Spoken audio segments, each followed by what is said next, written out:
So that's why Shastras are very heavy. Now,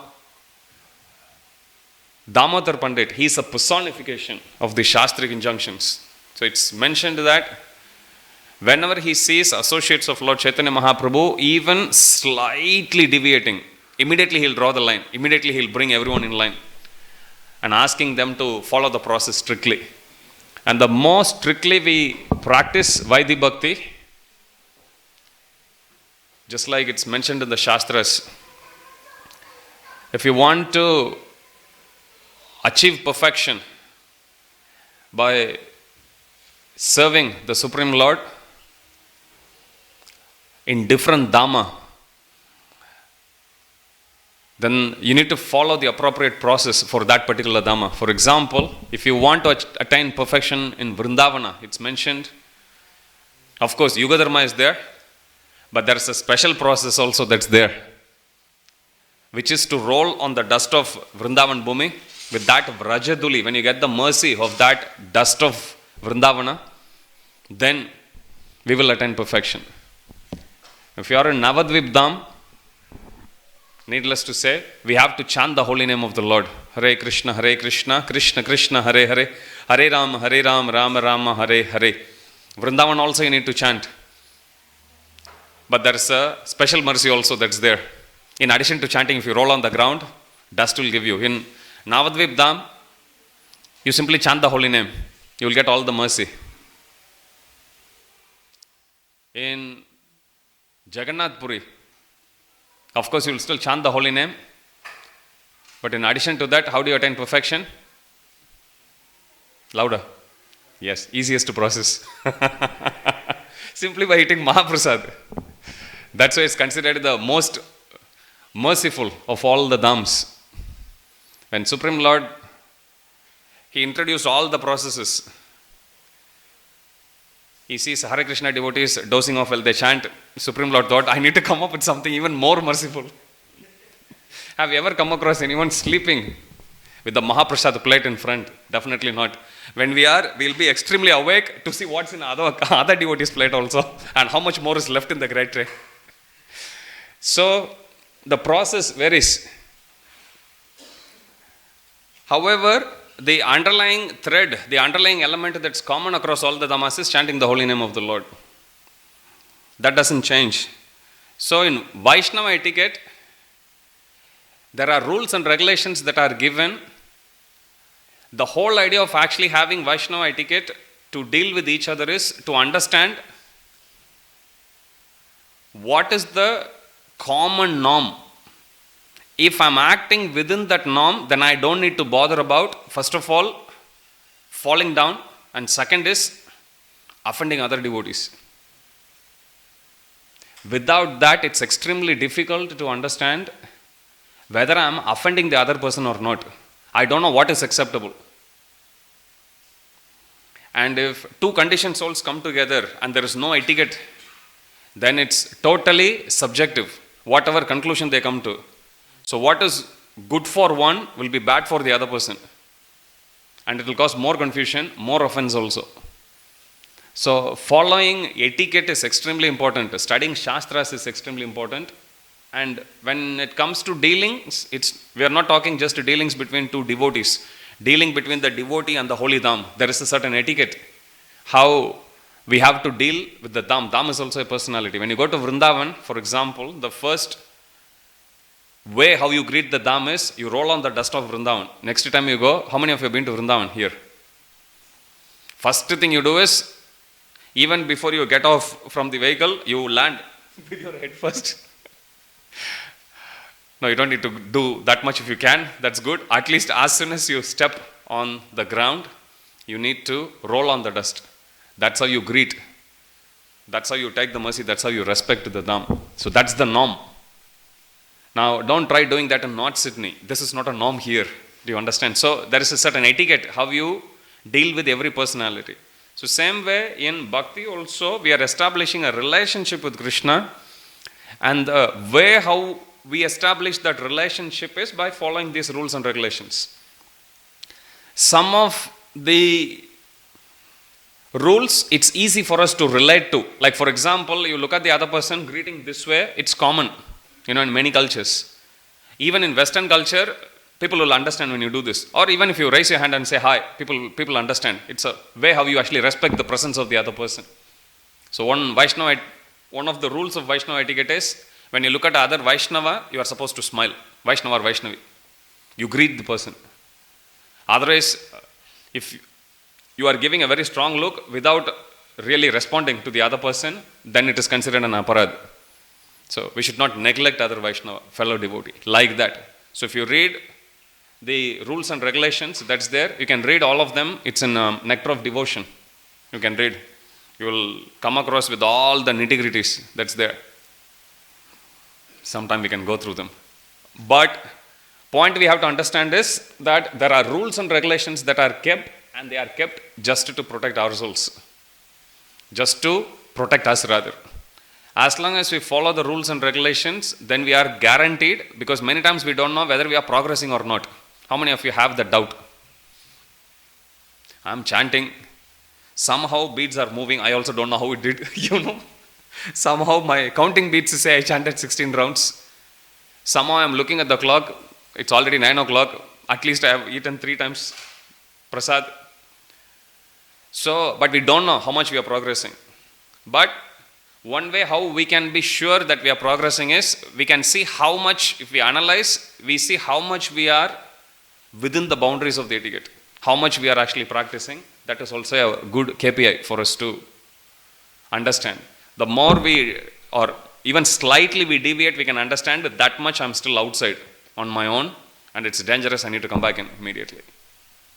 Okay, so we have to be very, very careful. Like even sometimes we think offending devotees means only offending a pure Vaishnava. Sometimes we think only if I offend somebody who is really practicing Krishna consciousness, only then will it be considered aparad. But Bhagavatam says otherwise. Bhagavatam gives an example. Prabhupada actually explains in Dhruva Maharaj's pastime, when Dhruva Maharaj went to the forest to practice tapasya. In fact, the very reason why he goes to forest is because he was mistreated by his stepmother, Suruchi. All he wanted was just a place on the lap of his father, Uttanapada, and then his stepmother, second wife of Uttanapada, insults him, and then he comes out, and then with so much anger as he is approaching his mother, Suniti, she advises, please do not resort to anger, because anyone who exhibits anger, who wields anger, it will cause harm to the person to whom the anger is directed, as well as the one who is exercising it, which means Dhruva Maharaj as well. So she says, do not resort to cultivating anger. Let it go. Worship the Supreme Lord Vishnu. You can find him in the forest. So she guides. So he goes, worships Vishnu, and then Vishnu comes and appears in front of him after a few months, and then he comes back. And then when he comes back home, he is still 5 years old. When he comes back home, at that time, his stepmother Suruchi, she comes and asks for forgiveness. And Prahlad Maharaj duly forgives her. However, later on what happens is, Dhruva Maharaj grows up, he becomes the king. At that time, the son of his stepmother or his stepbrother, for example, or in other words rather, Uttama, he gets killed by the Yakshas. And his stepmother at that time, as soon as she hears that news, she becomes mad because that's her dear son and he is killed. So, due to the extreme attachment, which is natural for a mother, she runs into the forest only to be engulfed by forest fire, and the forest fire swallows her. Prabhupada writes in the purport, she is actually duly punished for the aparada she did against Dhruva Maharaj. Even though Dhruva Maharaj had forgiven her, Vishnu was not ready to forgive her for the offense. Now the point we need to notice, when she offended Dhruva Maharaj was not even a devotee. Correct? He didn't even know who is Vishnu. He goes to the forest and he asks the rock, asks the tree, are you Vishnu? Are you Vishnu? He didn't even know. So we should never think aparad means it's only against the devotee chanting 16 round. Aparad means somebody who is a Vaishnav. It doesn't work like that. If a living entity who you offend becomes a Vaishnav later, you will also see the effect of Vaishnava Aparad acting against you. So what's the safest bet? Treat everyone as a pure devotee. We should never take anyone for granted. Every single living entity. We should be very, very careful. Now we may think, when it comes to respecting, we need to respect only humans. In Ramayana, there is a story. I've shared this a couple of times before. Lord Ram had a bell just outside the palace in Ayodhya. So whoever needs any justice, whoever needs audience of the Lord, they'll just come, they'll ring the bell, and Lord Ram would invite them to the assembly. So one day, everyone hears a bell. So immediately Lord Ram sends his ministers outside, go and find out who is ringing the bell, bring them in. They go out, they don't see anyone, they come back in. Again they hear the bell. Lord Ram says, go out and see who is ringing the bell. Again he goes, this time he sees a dog ringing the bell. So the minister brings the dog in. And Lord Ram asks, why did you ring the bell? Then he says, I have my own nature as the dog. But there is this Brahmana who unduly punished me by beating me. So the dog complains to the Supreme Lord. He is the king of Ayodhya, Ayodhyapati. So then what happens is, Lord Ram brings the Brahmana and he asks, why did you punish the dog, innocent dog? After all, they need protection as well. They are just acting based on their instincts. Why did you punish the dog unnecessarily in an inappropriate way? So then Lord Ram says this Brahmana needs to be punished, because Brahmana means one who knows. Brahma janatiti Brahmana. One who knows you are not the body, you are the soul. Only such a person is called Brahmana by definition. So they need to know. So then at that time dog speaks up and the dog says, my Lord, make him as the head of one religious mutt, like an ashram that's there. That will be a good punishment. Then everyone is surprised. How being the head of an ashram, mata, how is that a good punishment? Then the dog says, well, being the head, naturally because of his nature, passionate nature, he would mistreat the people below. Because of that, he would commit aparad and the aparad will swallow him. That will be the good punishment. And the dog says, I know about it, it will happen, I know, I have first-hand experience. I used to be the head of the mutt. So we should never think, I have to deal with only humans nicely. I have to deal with only devotees nicely. We have to deal with every living entity nicely. So, etiquette. If we don't know the spiritual truth, then it's very easy for us to get carried away. It's very easy for us to offend. Okay, so Damodar Pandit, he personified that etiquette. He personified the proper behavior of Vaishnavas. And if he sees any slight deviation in proper behavior amongst devotees, he'll immediately correct him. So simply by looking at him, everyone's ignorance about rules and regulations will go away. In other words, simply by his presence, he was purifying the devotees. Just like in the previous pastime we saw, how when the devotees, when they saw the strict dealings of Chaitanya Mahaprabhu with Chota Haridas, simply because Chota Haridas went and begged some alms from a Mataji, despite him being in a renounced order. Chaitanya Mahaprabhu, he literally abandoned him, telling, I don't want to see him anymore. And Chaitanya Mahaprabhu never spoke to him until he gave up his body and then took a Gandharva form. So if you read the concluding verses of that section, there Krishnadas Kaviraj Goswami says, simply by witnessing this, everyone could understand the mood of Chaitanya Mahaprabhu. Everyone took this pastime as a warning for themselves. From that point onwards, they were very, very strict in avoiding associating with the opposite sex. It's given like that. So same way here, Damodar Pandit, whenever they see, because he was a very, very strict Vaishnava, simply being in his presence made one practice Krishna consciousness nicely. But materialistically speaking, it's very easy to brush a devotee aside, saying, this devotee is too strict, this devotee is too grumpy. But actually, they are our best well-wishers. If we can act, and you will see Chaitanya Mahaprabhu himself will demonstrate that against one personality, interesting personality we will come across.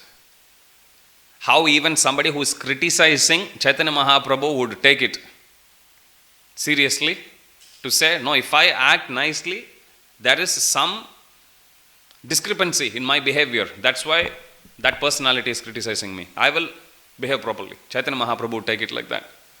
So if we are open to be corrected, if we are open to see the hand of Krishna in everything that comes our way, then it becomes easy. So Damodar Pandit's pastime teaches us that how strict we are supposed to be when it comes to following Vaishnava etiquette. You said 43, Prabhu?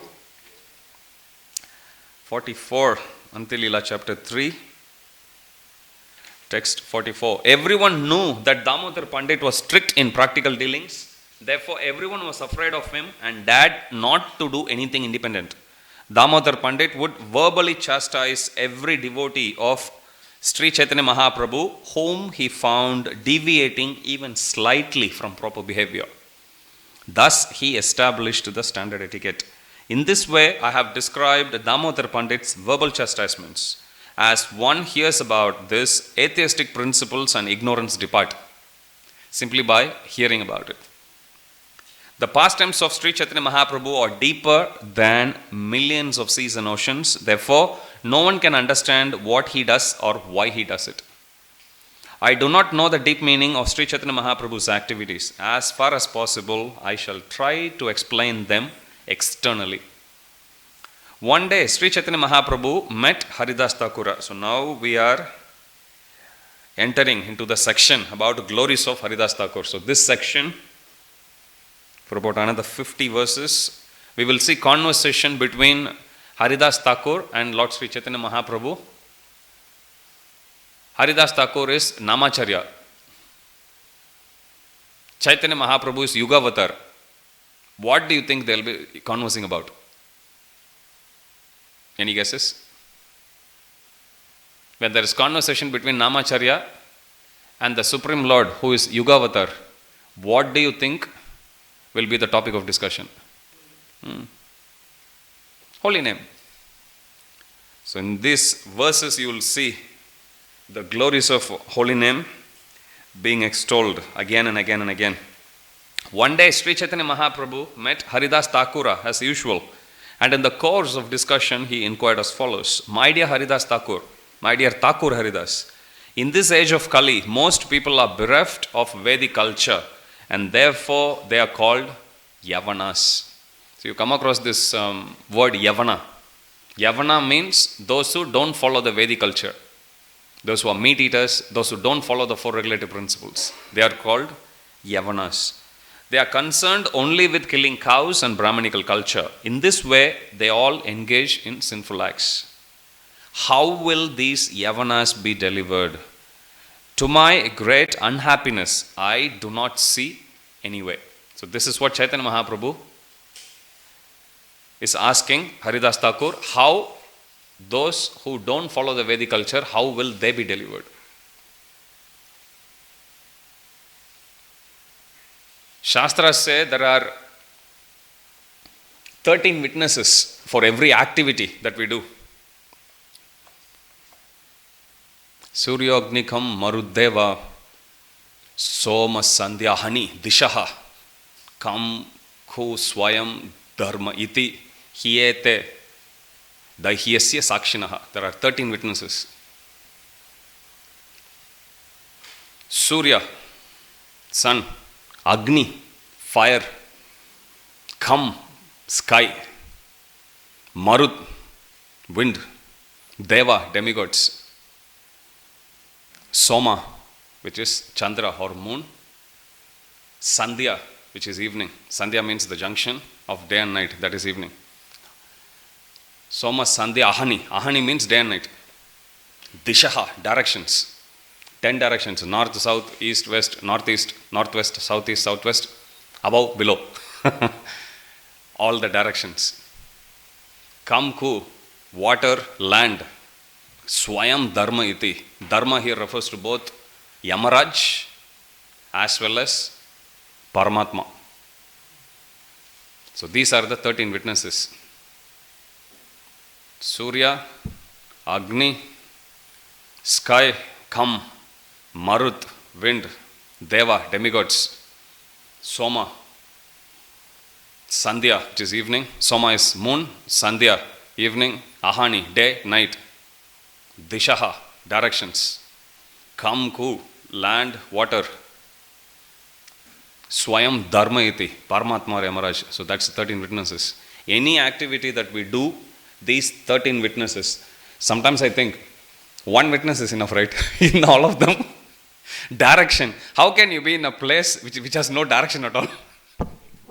Just in case, second one, just in case, third one.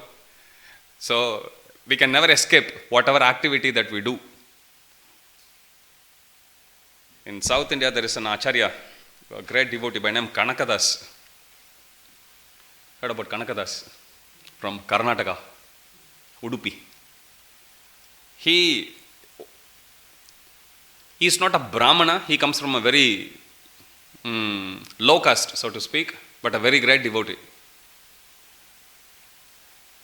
His spiritual master understood and he recognized his elevated position. So one day, spiritual master actually he sensed that others weren't very happy with the privilege or with the respect that he gives to Kanakadas. So in order to teach them a lesson, he gives all of them a fruit. And he tells them, you can eat this prasad, honor this prasad. Only condition is, honor this prasad at a place where no one is around. If somebody gives you Mahaprasad, what will you do? You go, close the room. You don't think much, correct? So everyone, that's what they did. They went, one went into a cave, one went into the room, one just looked around, nobody there, hiding behind the tree, everyone honored. And then finally when everyone came in front, Kanakadas alone had the fruit in hand. And when the Guru asked, why didn't you honor this? Kanakadas famously replied that I couldn't find a place where Krishna isn't there. So how can I honor? Then everyone understood his elevated position. So there are 13 witnesses. Now whether somebody is a believer in God, not a believer, doesn't matter.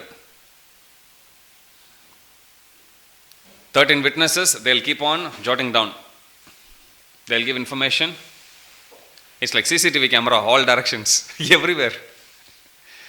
I was thinking, what about aquatics? Water is there already. It's already taken care. Wherever you go, it's there. So nobody can get away from the onslaught, from the consequence of every action which they do.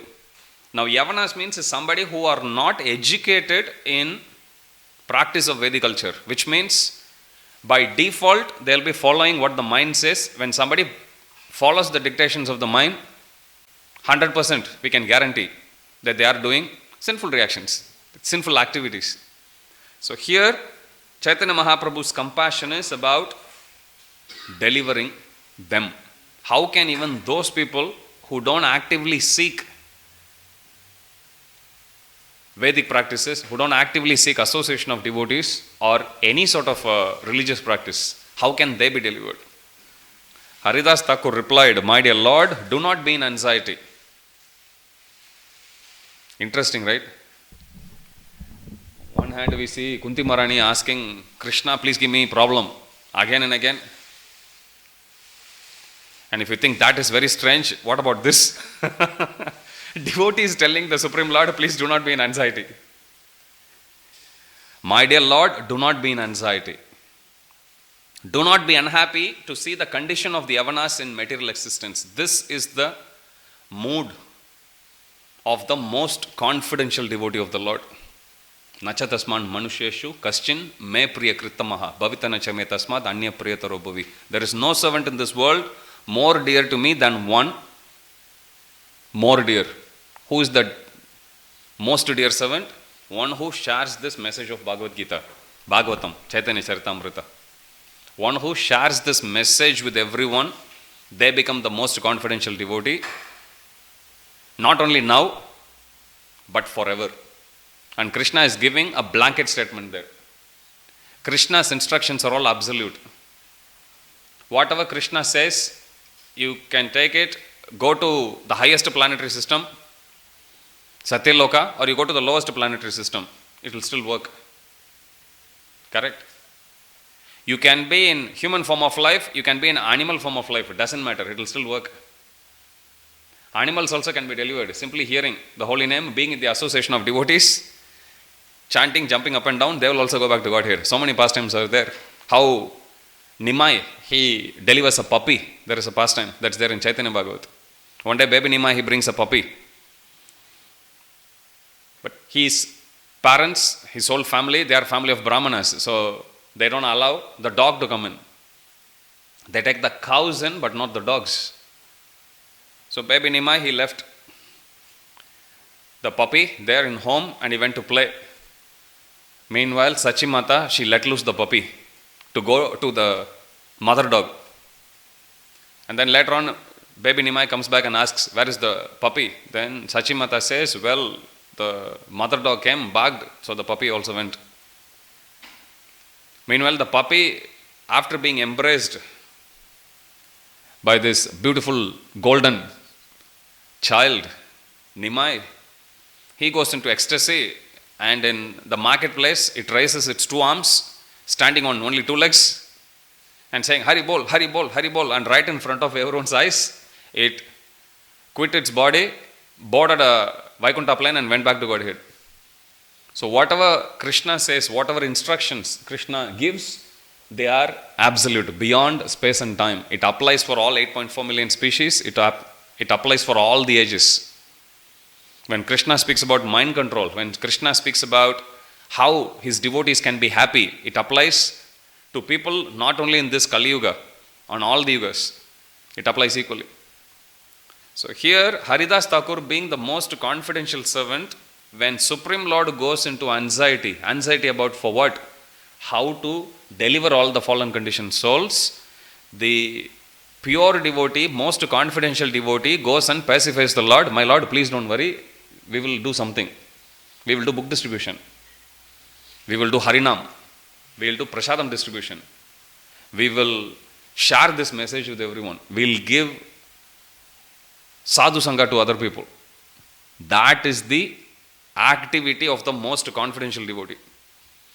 Srila Bhaktivinoda Thakur, when he gives Shastras, actually, if you read Nectar of Devotion, you will see the position of a devotee. Even in Nectar of Instruction also you will see.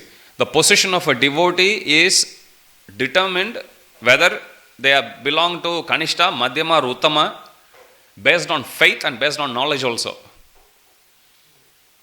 Somebody who is a Kanishta Dikari, the faith will be very shaky. Knowledge also is shaky. Which means they themselves will quit Krishna consciousness, or somebody will come and brainwash them and then also they will quit. Both. Either self-inflicted, Adi Atmik or Adi Bhautik. Some way they will quit Krishna consciousness and they will go if they just hang in there, just in Kanishta platform or the first level. Somebody who is a bit more advanced is Madhyama Adhikari. Faith is strong. Knowledge about Shastras, it's still strong enough to protect themselves. Sometimes some people ask, so do you know swim? Yeah. How much do you know? To protect myself. You know, that much I know. Madhyama Adhikari know that much. Their faith is strong. Their faith will never get shaky. Their knowledge also strong enough to protect them, which means they will, because their faith is strong, they will never quit the process. If somebody comes and tries to confuse them, still their knowledge is still strong enough. Shraddha is strongest, or stronger. Shastrik knowledge is not the strongest, but still good enough to protect them. So even if somebody comes and tells them, see, this is why you should not practice, their answer will be something like, you know, what you say may be correct, or I cannot convince you because my knowledge is very weak, but I'm still not going to give up the process. This is Madhyama Adhikari. Whereas Uttamadhikari, faith is strongest, knowledge is also strongest. If somebody goes to convert them, they will get converted. Isn't that what happened? We see everywhere. Prakashananda Saraswati. You will see many instances. Even when people came with a challenging mood to Prabhupada, they later on became Vaishnavas. If you hear Srinathji Prabhu's memories of Prabhupada, you will see. When he narrates what is his impression on Prabhupada when he met him first time, and then how he slowly got drawn in. Like that you will come across many instances. Whenever anybody come in association of a Uttamadhikari, they will get influenced in a positive way. Now Bhaktivinoda Thakur says, this is what the Shastra says, Uttamadhikari is one. Bhaktivinoda Thakur gives a very interesting definition of Uttamadhikari. Uttamadhikari means one who constantly makes plan to expand the Sankirtan movement and bring every fallen conditioned soul to the lotus feet of Krishna. That is Uttamadhikari. Our bhakti is incomplete without sharing Krishna with others. If we practice bhakti, confirm. If we practice bhakti just to protect ourselves, then that's not complete bhakti. That's not Gaudiya Vaishnavism at all. That's not Gaudiya Vaishnavism in its completion, in its perfection. Gaudiya Vaishnavism means we don't go alone to Supreme Lord. We take the whole world along with us to the Supreme Lord. That is Gaudiya Vaishnavism. So this is the definition of Uttamadhikari by Bhaktivinoda Thakur. Now somebody may say, Prabhu, but I am not a great devotee. You will see sometimes, all of you go on Harinam. Some devotees, they may not chant their rounds, but still they will be very prompt in Harinam. Technically speaking, they are still exhibiting the symptoms of Uttamadhikaris. But if you can give them a little bit more faith, more knowledge, then they will one day actually become Uttamadhikaris. Now this is what Prabhupada gave us. Generally speaking, Prabhupada says, for somebody to sit on the chair of a judge, one should be qualified, should have practiced in a bar council, should have practiced as a magistrate, as a lawyer, prosecutor, barrister, whatever they call, and then only they'll be able to sit in that position. But Prabhupada says, but in Krishna consciousness, anybody can actually sit in Vyasasana. Because you sit in Vyasasana, mercy will come, now you do. So here first is, you get the mercy straight away. Whether we are qualified or not, it doesn't matter. So that's why the same activity which Haridas Thakur did, the same activity which Nityananda Prabhu did, same activity which all the personal associates of Lord Chaitanya Mahaprabhu did, who are all Raga Atmika Bhaktas, which means they are all Nitya Siddhas. They don't fall down. They come down here to deliver fallen conditioned souls like us. That same activity, by mercy of Srila Prabhupada, we are able to do, despite our lack of qualification. Now when you get something, let's say suddenly you find $1 million in your bank account, what will you do? Will you go and tell to the whole world, actually I am not qualified, I shouldn't be having this? What will we say? How will we react? Come on, be honest. Krishna is hearing. Jai Shri Shri Radha Gopinath Bhagwan Ki Jai.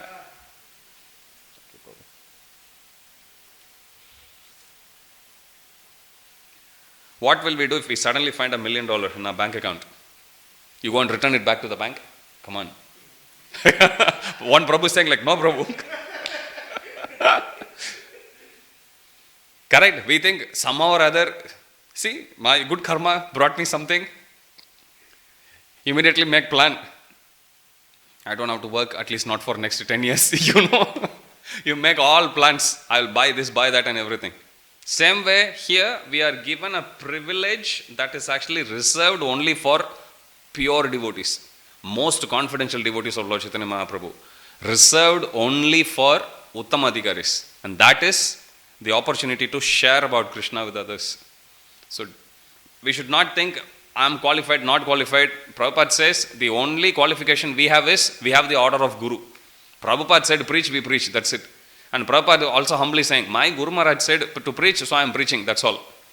Prabhupada would humbly give. If you go to Bhakti Siddhanta Saraswati Thakur, he would say, this is the message which Bhaktivinoda Thakur or Gaura Keshav Das Babaji Maharaj asked me to preach. He is spiritual master. Likewise, it goes all the way to Chaitanya Mahaprabhu. Chaitanya Mahaprabhu said, Yare dekho tare kaho Krishna Upadesh. So, the order is coming from Chaitanya Mahaprabhu. Whoever is ready to come forward to take that order, they'll be blessed. Glory is theirs. But whoever tries to practice just for their own perfection, as I said, they are not, strictly speaking, they are not practicing Gaudiya Vaishnavism. Because Gaudiya Vaishnavism is complete only when we share Krishna with others. Only when we share the mercy. Until and unless we share it, it is still, the practice of bhakti is still lacking something very, very fundamental. In fact, one of the most defining qualities of Gaudiya Vaishnavism. Gaudiyas means we are followers of, who are Gaudiyas? Vaishnavas, Karshanas. Okay, let's go one step at a time. Everyone heard it but forgot. Okay. Worshippers of Krishna are called Karshanas.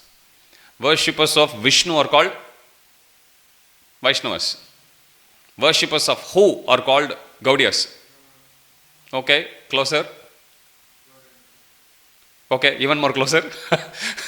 Gauranga, Gauranita. Worshippers of who? Ravi Prabhu knows. Okay. Worshippers of who are Gaudiyas? Prabhu. Closer. Worshippers of Srimati Radharani are Gaudiyas. Yeah, I know that. Yes. Worshippers of Krishna or Karshanas, worshippers of Vishnu or Vaishnavas, worshippers of Srimati Radharani or Karshanas. There is a pastime. Once when Srimati Radharani goes from Barshana to Gokul, there, or Nandagam, at that time, she goes, spends whole day there along with her friends, and she comes back. And when her father, Vrishabhanu Maharaj, when he asks her, how was your visit? Then Radharani, who is still very, very young, little girl, she says, I liked everything there. I like Nanda Baba, Yashoda Maya, I like the cows, I like all the Brajabasis who were there in Nandagram. But one thing, this Krishna, what he did, I didn't like.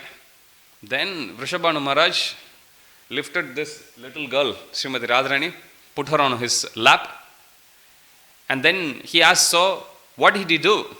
Hare Krishna, the darshan will open at 9 o'clock. So then he asked, so what did Srimati Radharani do? What did Krishna do? Then Srimati Radharani says, Baba, every morning Krishna gives wealth in charity to everyone, whoever lines up in front of his palace. So they bring this big trough full of jewelry, he just gives. But among the people who were standing in the queue, ready to get charity, there are guards who are pulling people out of the queue. When they see, they don't bring any container to receive the gift. So the guards pull them out and they say, where is your bag? Or how are you going to hold the wealth which Krishna is going to give? So please go home, bring something. So they are pulling. So Srimati Radharani says, this one I didn't like. When you give in charity, you should give it indiscriminately. This is like 5-6-year-old girl is speaking. Srimati Radharani was only 5 or 6 years old. So then Vrishabhanu Maharaj, when he conveys this to Nanda Baba, and when Nanda Baba communicates it to Krishna, Krishna acknowledges and he says, yes, what Srimati Radharani says is correct. In this form, I will be like this, but in future, I will take a form when I will distribute the mercy indiscriminately. So this pastime is also given by our acharyas to describe about the unprecedented mercy of Lord Sri Chaitanya Mahaprabhu. Krishna's instruction will always be, Krishna is a very hard taskmaster. Prabhupada says, he will always demand. Sarvodharman paritecha mamekam sharanam braja. First you surrender, then I will reward you. First you keep on doing uninterrupted devotional service, then I will give you intelligence. So if you read every instruction of Bhagavad Gita, it's like a contract between the Lord and his devotee. You do this, then I will do this. Every instruction will be like that. Satatam kirtayantam mam, or aham machittam mad gata prana, bodhayanta parasparam. You will see each one of them. How do my devotees actually feel happy? When they glorify about me. So there is a prelude to every single instruction you will see. Tesham satataitanam bhajatam priti purvakam. To those who are constantly devoted to serving me with love, I give the understanding by which they can come to me. Which means, first you are supposed to do the first line. Then Krishna will fulfill the contract, the second line. If you breach the first one, Krishna won't reciprocate. But Chaitanya Mahaprabhu is not like that. Srimati Radharani is not like that. Chaitanya Mahaprabhu is also Krishna, but he is in mood of Srimati Radharani. So he gives indiscriminately. So Gaudiyas means this is mood. By definition, Gaudiya Vaishnavas means worshippers of Radharani. We are Gaudiya Vaishnavas, so we worship Radharani, which means we have to take the same mood of Srimati Radharani, same mood as Chaitanya Mahaprabhu. Give it out, give out the mercy indiscriminately. Don't think who is qualified, who is not qualified. None of that applies. Okay, so this is mood. Haridas Thakur replied, my dear Lord, do not be in anxiety. So here, the devotee is pacifying the Lord. My Lord, please don't worry about Yavanas, people who don't follow the Vedic culture. There is a way how it can be done. Of course, Haridas Thakur didn't manufacture it himself. He himself says, I speak out what Chaitanya Mahaprabhu is making me speak. Do not be unhappy to see the condition of the Yavanas in material existence. Because the Yavanas are accustomed to saying, Ha Rama, Ha Rama, O Lord Ramachandra. Ha Rama means, O Lord Ramachandra. They will very easily be delivered by this Nama Bhasa. Nama Bhasa means chanting. Nama means holy name. Nama Bhasa means it's not really chanting, but it's almost chanting. That's what it means.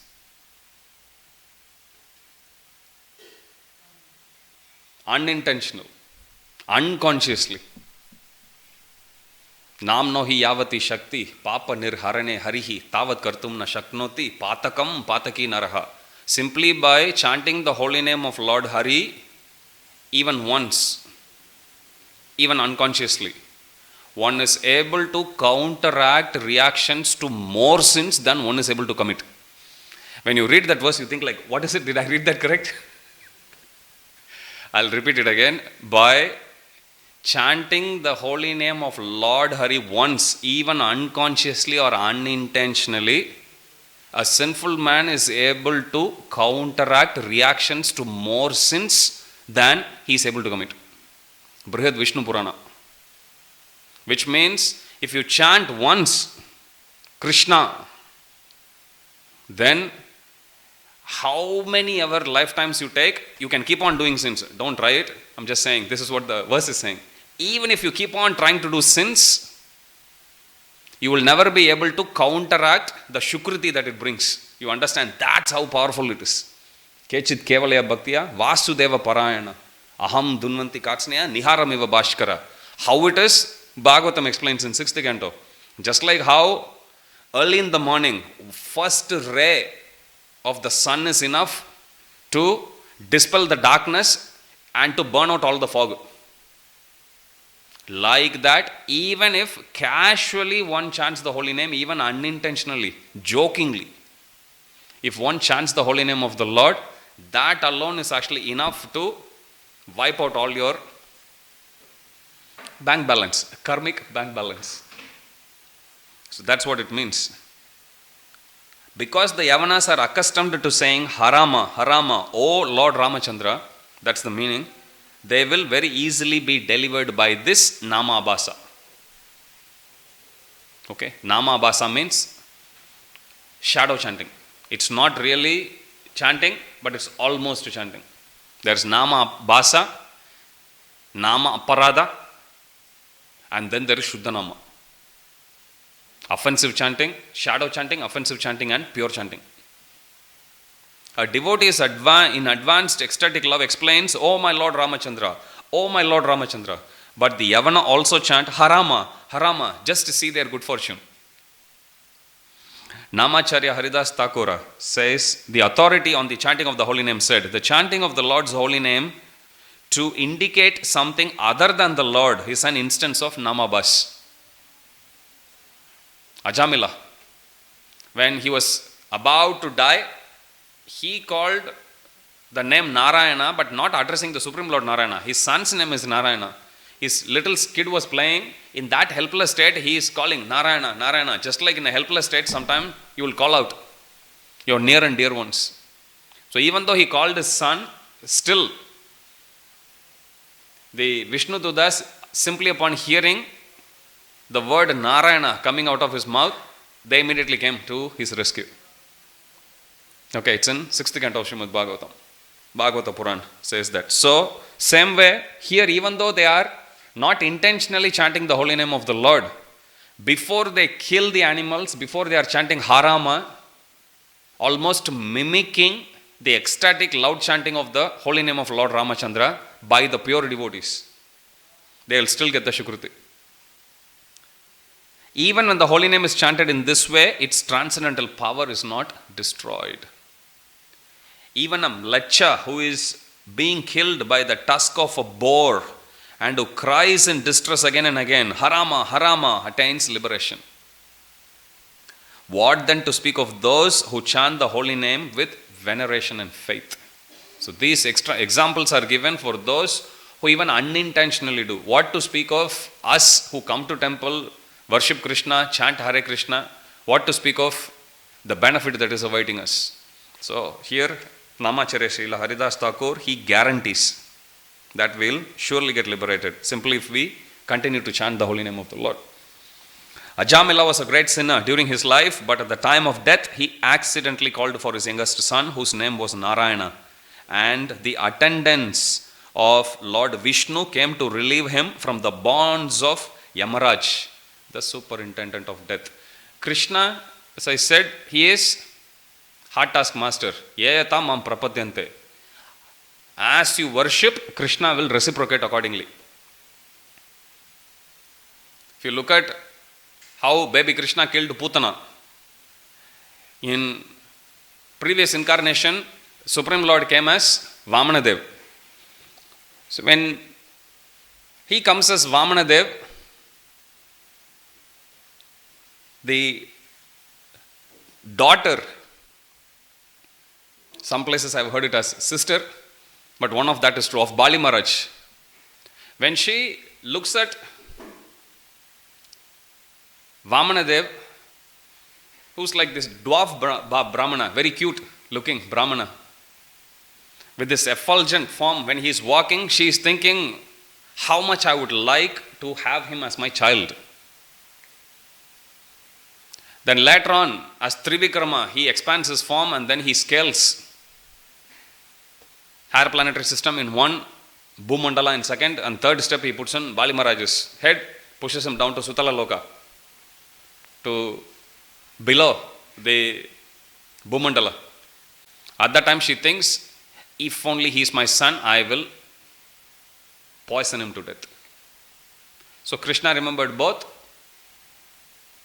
and he reciprocated. Because she thought she will kill Krishna, when she comes later on as Putana, she is the one who, when Krishna comes later, she comes as Putana and Krishna reciprocates with her. Because she thinks, I will kill him, Krishna killed her back. Because at one point she thought, how much I would like to have him as my baby. Krishna reciprocated her. After killing her, she goes to Goloka Vrindavana and then she becomes one of the assistants to Mother Yashoda. So Krishna reciprocates there. Same way here, Ajamila is calling Narayana, Narayana. How many syllables? 4 syllables. Like Hare Krishna, Ha-Re. Krishna. Ha-Re, Rama. In Hare Krishna Maha Mantra, every word is 2 syllables. So how many syllables are there altogether? Count and tell me properly. Who said 16, 32, 8? Come on. In one morning walk, Prabhupada, he goes, after finishing The morning walk, Prabhupada is asking, so what's the time now? One devotee is saying 8 o'clock. No, Prabhupada, 7:58. Another one, no, Prabhupada, 8:02. Prabhupada looks at all of them. And Prabhupada tells them, see, in this material world, I am asking time. There are so many different answers you are giving. There is so much individuality here. How come this Mayavadi say everything is one? See, there is so much difference here, so much individuality, varieties here. Prabhupada is saying like that. So, Hare Krishna, Krishna Krishna, Hare Hare. So this is 8 words. Then Hare Rama also will be 8 words. 16 words. How many syllables? Prabhu, that's new. 8, 16, now it's going up. What's happening? 64. Every word, okay, this is basic elementary mathematics, okay? So, every word has got 2 syllables. 5 in the mind, 2 in the hands, remember that? Every word has got 2 syllables and there are 16 words. How many syllables? 32 syllables. So in Hare Krishna Mahamantra, every single time we chant Mahamantra, we chant 32 syllables. Narayana, Ha, Re is 2 syllable. Rama, 2 syllable. Krishna, 2 syllable. Narayana is how many syllable? Narayana, 4 syllable. Now because he is calling Narayana 4 syllable, Vishnu is sending 4 Vishnu Dudas. If you look at the picture of Ajamila pastime, you will see only 4 Vishnu Dudas. Krishna is counting 1, 2, 3, 4. Okay, fine. He is sending 4 Vishnu Dudas. Acharya's comment like that. So Krishna is very, very particular. That's why we take shelter of Chaitanya Mahaprabhu. Pleasing is very easy. We take shelter of Srimati Radharani. Pleasing is very easy. Our Gopinath is very merciful. We can take directly shelter of Gopinath. He is also in mood of Chaitanya Mahaprabhu. Very easy to please Gopinath.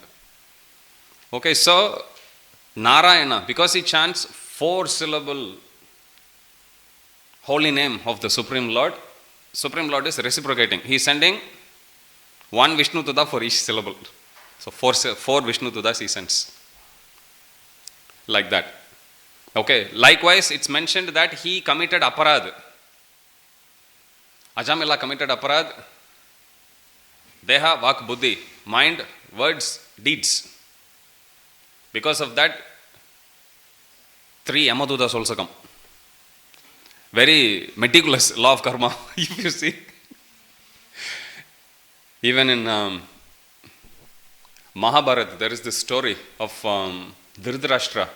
After he lives to see the death of all his 100 sons, he cries, why? Why do I have to? Because in Vedic times, if some untimely death happens, people will go and question the king. You will see pastime in Dwaraka Leela also. It happens. You will see in pastime of Lord Ram also it happens. Once one Brahmana comes, his son is dead and he comes to Ayodhya and he tells to Lord Ram, something is wrong in your rule. Otherwise, I am the father, I am alive, how can my son be dead before me? In Vedic times, you can ask questions like that. Because the kings were Rajarishis, they follow strictly and they'll be able to pinpoint. Kali Yuga impossible. Kalayr dosha nide rajan. In Kali Yuga, it's given 2 things you should never bother counting. One is how many avatars Krishna takes, and the other one is how many sins people do. Forget about it. Practically unlimited. Shastras themselves want, don't waste your time. 2 things Shastras say, don't bother counting. Okay, so this Brahmana tells to Lord Ram, something is wrong. Then Lord Ram says, what can be wrong? And then Narada Muni comes and he tells to Lord Ram, my Lord, there is one Shudra. His name is Shambhuka. He is actually performing tapasya for which he doesn't have any adhikar. Then Lord Ram immediately he remembers Pushpaka Viman, because Pushpaka Viman, having killed Ravan's property technically becomes his. Even though he gives Pushpaka Viman back to Kuvera, Kuvera says, my Lord, it's yours. Whenever you want, you think about it, it will come. So Lord Ram thinks about Pushpaka Viman, it comes straight. And then he boards. And then he directs the Pushpaka Viman to go to south, where the Shudra is actually doing. So there he goes, he sees Shambhuka hanging himself like upside down, and he's doing tapasya, very strong tapasya. Then Lord Ram goes, introduces himself, and then he asks him, who are you? Then he says, I'm Shambhuka. Then Lord Ram asks, may I know what's the goal of your tapasya? Then he says, well, I want to become next Indra and I want to marry Sachi, who is Indra's wife. Then Lord Ram says, no problem. And then Lord Ram beheads him. So you will come across instances like that where somebody who is not qualified when they actually do some tapasya and they'll get the negative result. So many instances you will see like that. So adhikar is important whenever we do any kind of austerity, any kind of work that we do. So here, because he chanted the holy name of the Lord, Narayana, he gets 4 because he did the karmic reaction, which is he did aparad. It's actually not even karmic. He performed sinful activities with his thoughts, words and deeds. Because of that he gets 3 Yamadutas. So in Mahabharata it's actually said when here one Brahmana is losing his son, he is going and asking his king, how can this happen? Now in Dhritarashtra's case, he lived to see the death of his 100 sons. So then now Dhritarashtra is asking, why? Why did I get this? Even to see the death of one son is so painful. What kind of karma is this? And then he gets the answer that 100 lives before he was a hunter and he killed 100 birds. And because of that sinful reaction, he had to live to see the death of his 100 sons. Just like how the mother bird had to see the pain of all its baby birds being killed by that hunter. Like that, because he inflicted that pain will come back to him. Then Dhritarashtra asks, if that happened 100 births before, why do I have to suffer now? Then he gets the answer, well, because you were in human form, you need to get 100 sons. In order to get 100 sons, you need to accrue that much punya. It took you 100 lives to accrue enough punya to get 100 sons. So after 100, so he has to go through 100 lives to accrue enough punya to get 100 sons. And then karmic reaction is coming and taking effect. Interesting, right? It's like if your karma is, let's say if somebody cheats people, embezzling some Lakshmi, let's say $1 million. We have already used 1 million. Okay, let's use 1 million again. And then the karmic reaction is, you have to lose 1 million to be, let's say you have to be cheated same way. But in order to get 1 million, you have to first accrue enough karma to earn. That's exactly what happened with Dhritarashtra. So law of karma is super complicated. But karmani yastvindra gopam atavendra mahausva karma bandhana rupa falabhajana matanoti karmani nirdahati kintucha bhakti bhajam govinda madi purusham tamaham bhajami. Many times we look back and we think, actually I did something very stupid. How many of you have that experience? All of us. We have done. And there is nothing you can do about it. Have you come across that? In fact, more you try to adjust the situation, more you will make it worse. Okay, Shastras say it's like sometimes trying to scrub coal. You take a big chunk of coal. Normally you wash pots. Like that you think, okay, this coal is very dark. Let me make it white. Is that ever going to work? No matter how much you scrub, you will only see black thing coming out and out. Again and again and again. Same way, sometimes some things, okay, you can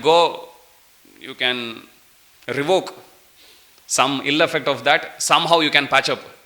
Many times you actually do, you may even have forgotten. Many times I'm scared to think about my past. I know definitely I did a lot of wrong things. I don't even remember all of them. How can you even now repent for them? Very difficult. So Shastras say, this is in Brahma Samhita, he says that whether you are Brahma, Yast Indra Gopam Atavendram Ahosva Karma, you can be Indra Or you can be Indragopa. Indragopa is a small worm. That's also comes under 8.4 million species.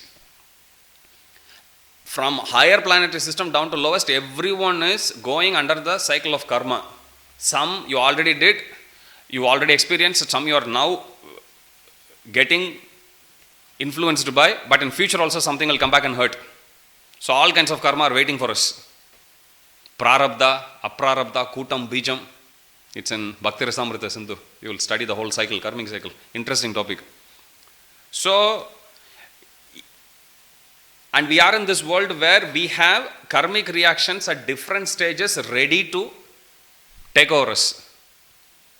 But karmani nirdahati kintucha bhakti bhajam. But one who takes up to chanting the holy name of the Supreme Lord, one who takes up to follow this practice of bhakti, karmani nirdahati, which means it will wipe out karma on all forms.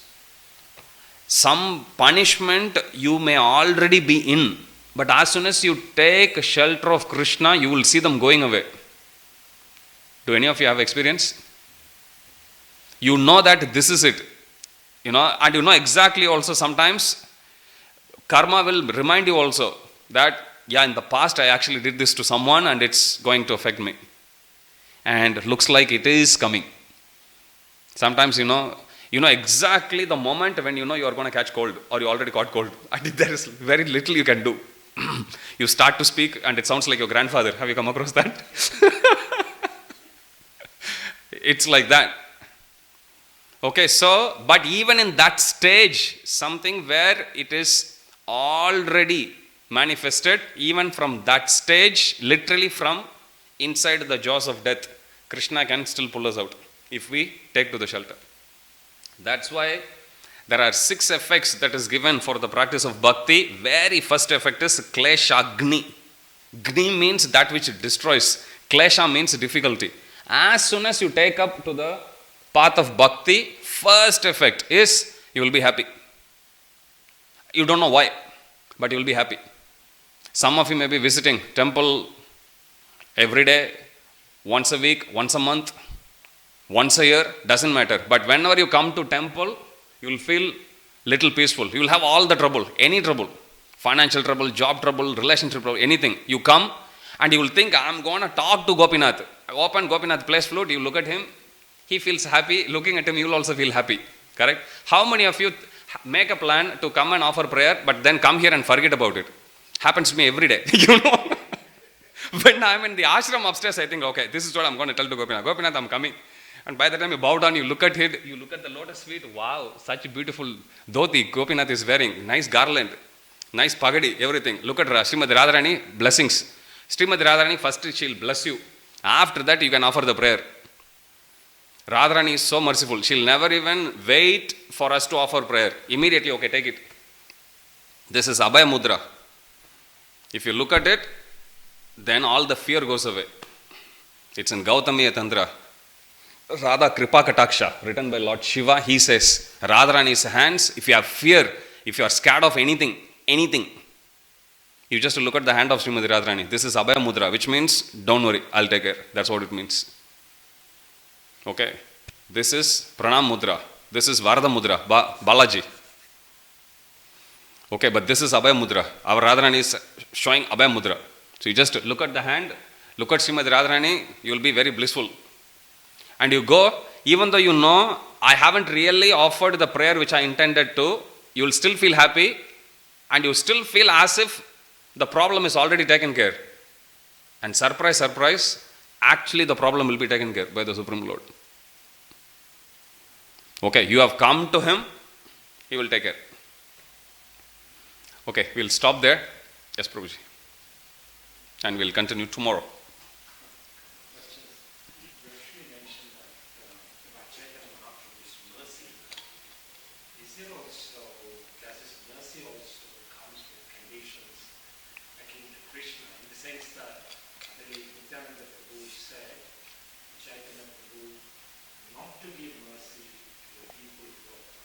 That's not Nityananda Prabhu, that's Advaita Acharya.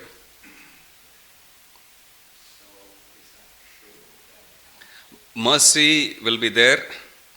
Prabhupada gave this example. You are in a deep, dark well, and the spiritual master is giving you the rope. All you have to do is just hold on to the rope, and the spiritual master will lift you up. All you have to do is just hold on to that. If somebody out of pride, they think, nah, then Supreme Lord's mood is, let me not disturb him. Looks like he is having a good time. Why should I disturb him? That's Chaitanya Mahaprabhu's mood. My Guru Maharaj says, with Chaitanya Mahaprabhu, anybody who asks for mercy will get it, whatever. But my Guru Maharaj says, but you have to ask. If you come in front of the Lord and you are too proud to ask, Chaitanya Mahaprabhu's mood is, this devotee already looks like he is already having a good time. Why disturb him? Let me look at the other devotee. This is Chaitanya Mahaprabhu's mood. So, Advaita Acharya says that to Chaitanya Mahaprabhu, Prabhupada's mercy is much more powerful and stronger than even Chaitanya Mahaprabhu's. Like whatever that's there, what you are reading is true. Advaita Acharya says that. But Prabhupada never made any distinction. You will come across even reporters, journalists, atheists coming and arguing. Prabhupada still freely gave.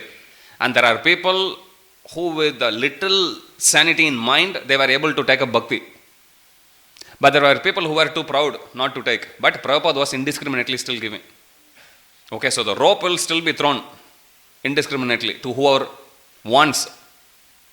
But it's up to individuals to still hold on to that.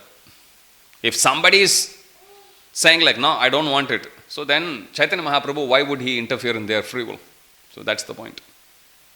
Another thing you mentioned earlier in the shloka, it says that the Yavanas are accustomed to saying Harama, Harama. Is it something in the language? Yeah, so before they kill, they actually say Harama. So the idea of that is,